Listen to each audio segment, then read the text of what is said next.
मानवीकरण होता क्या है, इसको आप सुनिए, समझिए।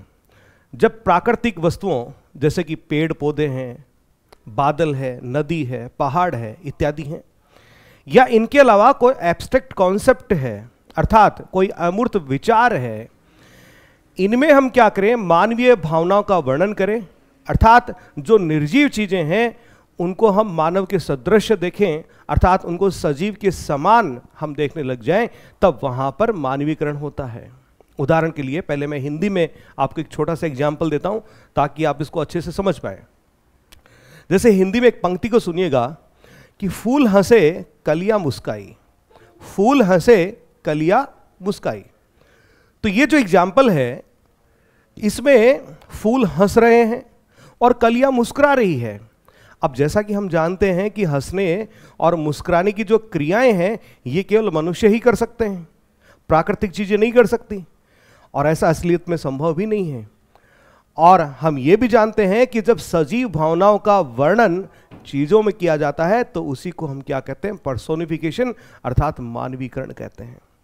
तो इस तरह से फूल हंसे कलियां मुस्काई, यहां पर किसका प्रयोग किया गया है, मानवीकरण का अर्थात पर्सोनिफिकेशन का प्रयोग किया गया है। आगे बढ़िए इसमें। तो सबसे पहले आप ये जान लीजिए कि मानवीकरण अर्थात पर्सोनिफिकेशन क्या होता है।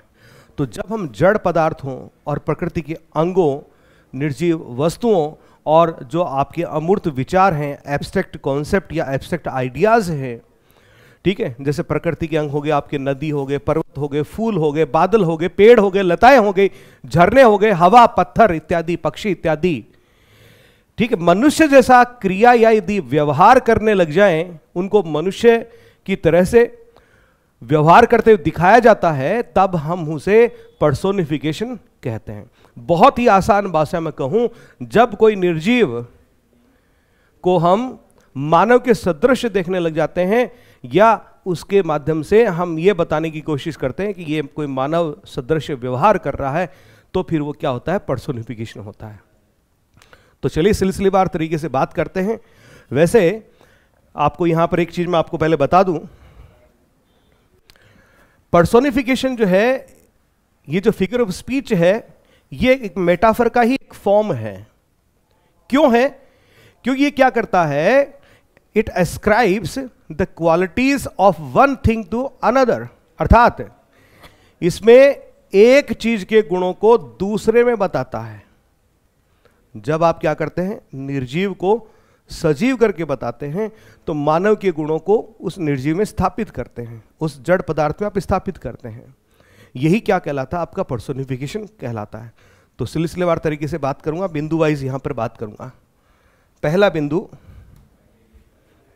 पर्सोनिफिकेशन में, it is a form of metaphor.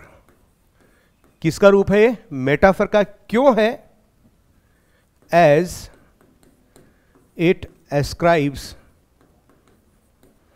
The qualities of one thing to another, the qualities of one thing to another, ये लीजिए, ठीक है। दूसरी बात आप ये भी ध्यान रखिएगा कि ग्रीक भाषा का एक शब्द होता है, चलिए इसको भी लिखे लेते हैं। ये जो पर्सोनिफिकेशन शब्द है, ये ग्रीक भाषा के शब्द प्रोसोपोपिया, जी हाँ, प्रोसोपोपिया जो है, जिसका अर्थ मानवीकरण होता है, वहां से इस शब्द को लिया गया है। अर्थात मूलतः ये शब्द ग्रीक भाषा का है और उससे फिर इंग्लिश में आया है। तो ये पर्सोनिफिकेशन शब्द जो है, it is derived from Greek word prosopopoeia, और इसका मतलब ही क्या होता है, पर्सोनिफिकेशन होता है, मानवीकरण होता है।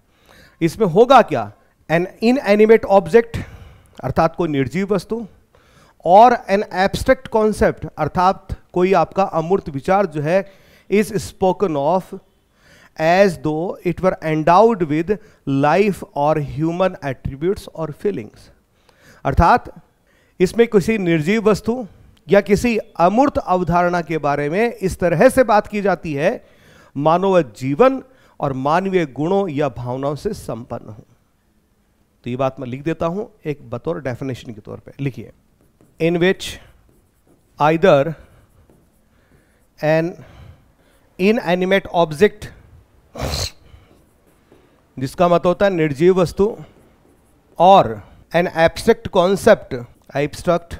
कॉन्सेप्ट, इसका मतलब हो गया अमूर्त विचार या धारणा, is spoken of as though it were endowed with human attributes और फीलिंग्स, ठीक है, एट्रीब्यूट, फीलिंग्स और एट्रीब्यूट्स।